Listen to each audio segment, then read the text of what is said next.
ప్రజాపాలన దరఖాస్తులను 28వ తారీఖు నుంచి 6వ తారీఖు వరకు గ్రామ పంచాయతీలలో ఫామ్లను తీసుకునే విధంగా గవర్నమెంటు ఈ 6 స్కీములకు సంబంధించి అప్లికేషన్ చేసుకోమని చెప్పడం జరిగింది. దానికి అనుగుణంగా మనకు రేపు 29వ తారీఖు గ్రామసభ నిర్వహించి గ్రామసభలో దీని విధి విధానాలు ఏంటి, ఎట్లా అప్లై చేయాలి, ప్లస్ దాని గురించి టోటల్గా వివరించి 29వ తారీఖు నుంచి కౌంటర్లు ఏర్పాటు చేసి కౌంటర్లలో ఈ దరఖాస్తు ఫారాలని స్వీకరించడం జరుగుతుంది. ఈ ఫారాలను కూడా ఈ రోజు నుంచి డోర్ టు డోరు మన కౌంటర్ సిబ్బంది తిరుగుకుంటూ వాళ్ళకి ఆ ఫామ్ల నుంచి ఆ ఫామ్ల పైన అవగాహన కల్పించి రేపు ఫిల్ చేసుకొని వచ్చే విధంగా ప్రతి ఒక్కరు కూడా చూడాలని కోరుకుంటూ ఈ దరఖాస్తు చేసుకునే సందర్భంలో ఇక్కడ ఎవరైనా తెలిసిన వారితే ఇది ఫిల్ చేయండి. ఇక్కడ తెలియకపోతే మాకు ఇక్కడ కౌంటర్ దగ్గర తీసుకొస్తే ఈ కౌంటర్ దగ్గర మేము వేరే ఏజెంట్లు పెట్టి వాళ్ళే ఫిల్ చేస్తారు. మీకు తెలియకపోయి ఉంటే ఎవరైనా కూడా ఈ ఫామ్లు మేము నింపుతాం, మాకు 50 రూపాయలు 20 రూపాయలు అని ఎవరైనా కూడా అలాంటి ఏమైనా చర్యలకు దిగితే ఖచ్చితంగా వాళ్ళపైన యాక్షన్ తీసుకోవడం జరుగుతుంది. దీని విషయంలో ఈ ఫామ్లు బయట జిరాక్స్ సెంటర్లలో ఎక్కడ తీసుకోకుండా అవి తీసుకుంటే ఇక్కడ చెల్లవు. ఖచ్చితంగా మేము జీపీలో ఈ ఫామ్లను అందరికీ అందజేస్తాం.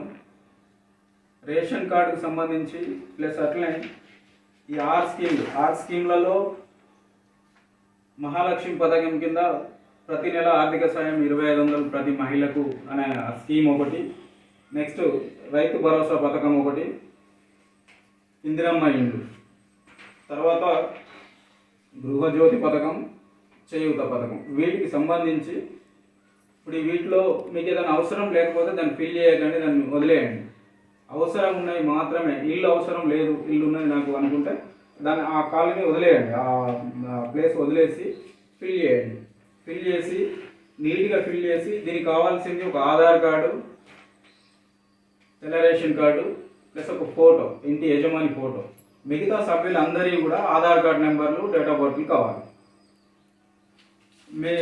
దీంట్లో కొంతమందికి ఉన్న సందేహం ఏంటంటే రేషన్ కార్డుకు సంబంధించి రేషన్ కార్డుది లేని వాళ్ళు ఒక వైట్ పేపర్ మీద అప్లికేషన్స్ పెట్టుకోవాలి.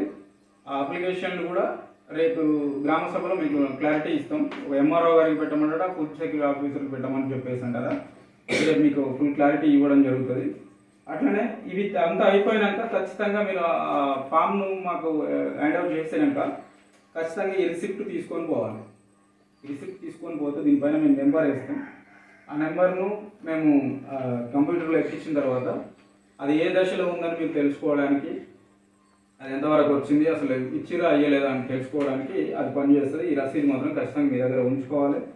రేపటి నుంచి ఇప్పుడు హైదరాబాద్లో ఉన్న రంగాపురం అందరికి మిత్రులందరికీ కూడా ఒకటే మేము హైదరాబాద్లో ఉన్నాం కదా మరి మాకు ఎట్లా అని చెప్పేసి అంటే ఖచ్చితంగా వాళ్ళు కూడా ఎవరో ఒకరు వాళ్ళ ఫ్యామిలీలో ఎవరో ఒకరు వచ్చి అయితే 18 ఇయర్స్ క్రాస్ అయిన వాళ్ళు ఎవరైనా వచ్చి ఆ ఫామ్లు తీసుకొని ఫిల్ చేయొచ్చు, ఇవ్వచ్చు. అందరికందరూ వచ్చి రావాలన్నా అంటే అందరికందరూ అవసరం లేదు, ఎవరొకరు వచ్చినా సరే.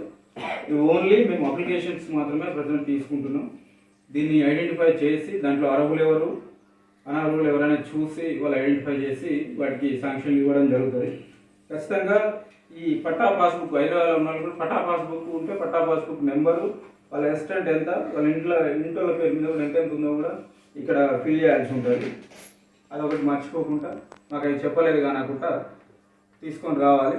దీని విషయంలో అట్లే గ్యాస్ది ఈ గ్యాస్ది 500 రూపీస్ అనేది ఏదైతే ఉందో దానికి సబ్సిడీ ఏదైతే ఉందో దానికి గ్యాస్ కనెక్షన్ ఉంటే గ్యాస్ కనెక్షన్ నెంబరు, అది ఏ కంపెనీ ఆ కంపెనీ పేరు అవి ఇవ్వాల్సి ఉంటుంది. ఇక లేదు రైతు కూలీగా ఉంటే రైతు కూలీగా ఒకరి వాళ్ళ పేరు మీద గుంట భూమి కూడా లేకుండా ఉండి అట్లా ఉన్నవాళ్ళు రేషన్ మన జాబ్ కార్డు కరువు పని బుక్ ఉంటుంది కదా, దాని నెంబర్ ఉంటుంది, ఆ జాబ్ కార్డు నెంబర్ ఎంటర్ చేయాల్సి ఉంటుంది. జాబ్ కార్డు లేని వాళ్ళకు కూడా జాబ్ కార్డులు లేకపోతే ఎవరెవరు ఇక్కడ ప్రజెంట్ ఇక్కడ పనిచేస్తూ కరువు పనికి పోతాం అనుకున్న జాబ్ కార్డు లేని వాళ్ళు ఎవరైనా ఉంటే కూడా వాళ్ళ పేర్లను మాకు ఇస్తే మేము ఖచ్చితంగా రేపు ఎంపీడీ గారు కూడా మాట ఇచ్చిండు, వాటికి ఏమంటే నెట్లో కొట్టి మీకు జాబ్ కార్డ్ నెంబర్ కూడా ఇస్తామని చెప్పడం జరిగింది. ఇంకా వేరే విషయానికి వస్తే ఈ ఫామ్ని మేము డైరెక్ట్ అక్కడ చేర్పిస్తాం. కొంతమంది తెలియని వాళ్ళు ఉన్నారు, కొంతమంది అట్లా మోసం చేసే వాళ్ళు ఉన్నారు కాబట్టి మేము దాన్ని పదే చెప్పాల్సి వస్తుంది. మేము బయట ఇస్తాము, మేము తీసుకొస్తాము, లేకపోతే నేను డైరెక్ట్ ఎంపీడీ ఆఫీస్కి పోయి ఇస్తా, లేకపోతే నేను ఇంకా వేరే దగ్గర ఇస్తా అని అంటే ఎవరు కూడా నమ్మకండి, అది కరెక్ట్ కాదు. ఓన్లీ జీపీలో మాత్రమే తీసుకుంటాం, జీపీలో మాత్రమే ఆన్లైన్లో అవుతాయి. దయచేసి అందరూ కూడా, హైదరాబాద్ ఉన్న మిత్రులందరూ కూడా మేము ఒకటే చెప్పాలనుకున్నాం, ఖచ్చితంగా మీరు రేపు గ్రామసభ జరుగుతుంది, గ్రామసభ రోజే ఇవ్వాలేమో, మళ్ళీ తర్వాత మాకు తీసుకోరేమో అని అయితే అపోవద్దు. 6వ తారీఖు సాయంత్రం 5 గంటల వరకు కూడా ఇక్కడ దరఖాస్తు తీసుకుంటాం. అందరూ కూడా పేరు పేరున నమస్కారం తెలియజేసుకుంటూ, అర్హులైన ప్రతి ఒక్కరు కూడా దీన్ని వినియోగించుకోవాలని మనస్ఫూర్తిగా కోరుకుంటున్నాం.